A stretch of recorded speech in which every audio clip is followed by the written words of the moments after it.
So I wanted to do a review of the Lyson steam heated tank top uncapper. I couldn't find any good YouTube videos showing this machine in operation. It was very vague, so I thought I'd go into detail since I purchased it. It can be placed on top of this tank here if you want to make that purchase, but I decided not to because it was around $700 and $350 to ship it. So I didn't have $1,000 to spend on that tank. So what I did is bought a table for 150 bucks, stainless steel from Costco, and I just used an angle grinder to cut a hole to accommodate the area where the cappings will drop below the blade, and it seems to be working. Then I put a cappings tank below it to catch the cappings, and it works for 150 bucks. It's kind of ghetto, but it works. I also put these cookie sheet trays to catch the drippings, and a little bit of tape here to kind of keep the honey from coming this direction. And yeah, it works. And it's cheap. So the unit comes with this Wagner steam generator, which you fill the water line right to there. It says max fill with water. If you use cold water, it says it takes about 20 minutes to come to a rolling boil, and it does.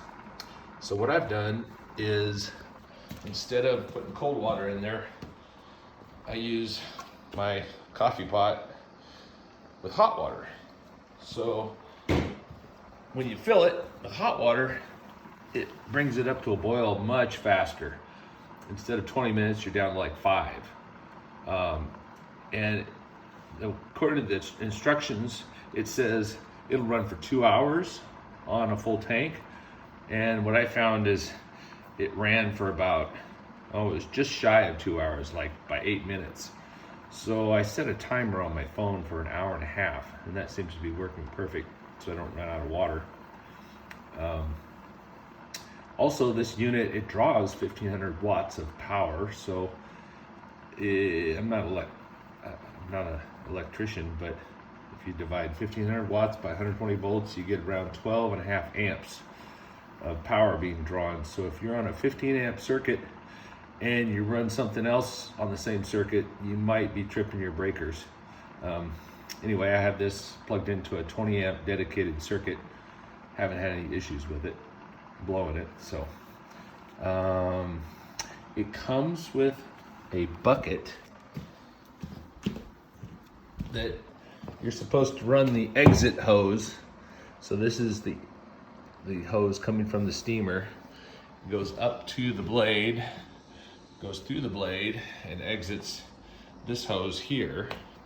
And this exit hose was designed to go into this bucket right here, where you'd exit the steam. And it was supposed to condense in this bucket, I guess. But what I found is the steam just shot out this hole, and it kind of melted the top of the bucket. Now it's all warped. Anyway, I didn't use that option. There were no instructions explaining this. So I don't know if you're supposed to put like an inch of water in the bottom and immerse that hose so it condenses the steam in the water. I don't know. But anyway, I didn't even use this. I went ahead and exited the hose out through the garage over there. So it goes directly outside. I'm not adding humidity to the room, which is a bad thing when you're extracting honey. You don't want to add moisture to your honey. So that's that setup. Another thing, when you're pulling your supers or your honey frames out, in order for the blade to function correctly, you have to clean the propolis off your sidebars. because the frame has to sit nice and level. Otherwise, the blade won't cut, because if you have the propolis there, it raises that frame up and the blade can't engage the comb. So you got to make sure these are clean before you put them in the tray. Another thing, this tray, it just slides on metal. It's metal to metal. There's no bearing or anything there. And what I found was it was kind of catchy. And so I went ahead and I used the same grease that I greased the bearing on the extractor. It's a food grade grease, and put a little bit of it on this edge, and now it slides nice and smooth. Doesn't catch. Another problem I found with this, these springs, which are used to adjust the height of the blade, they were a little bit short. So I had to add these brass washers right here to elevate that spring up so I could adjust the blade to the proper height to engage the frame. I think if they had provided a little bit longer spring, it would have worked just fine. I wouldn't have had to do that, but anyway, that's another thing I didn't like about it. So as far as it's cutting, it works good. I mean, it does a really nice job.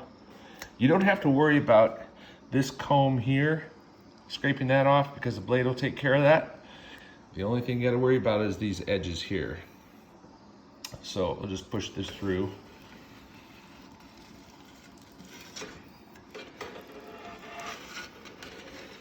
And then you got to flip it over. I'm going to do this one-handed. I'm going to have to come around here and put it in.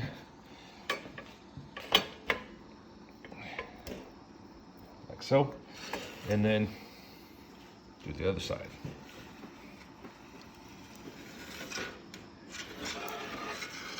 Now you can see this comb here I'm going to have to scrape because it wasn't standing proud of the frame. But for the most part, it does a really nice job. It got this side all completely done. And just need to scrape that little bit right there. But it does a nice job. And what I found is that I uncapped 42 honey supers last year by hand with an uncapping knife. And my wrist really got fatigued and developed blisters on my fingers. And this thing, I don't have that. It's much quicker. Even though it had these little issues to deal with, or design flaws, I guess they could be, I would definitely invest in it again if I was looking at making another purchase. That's it.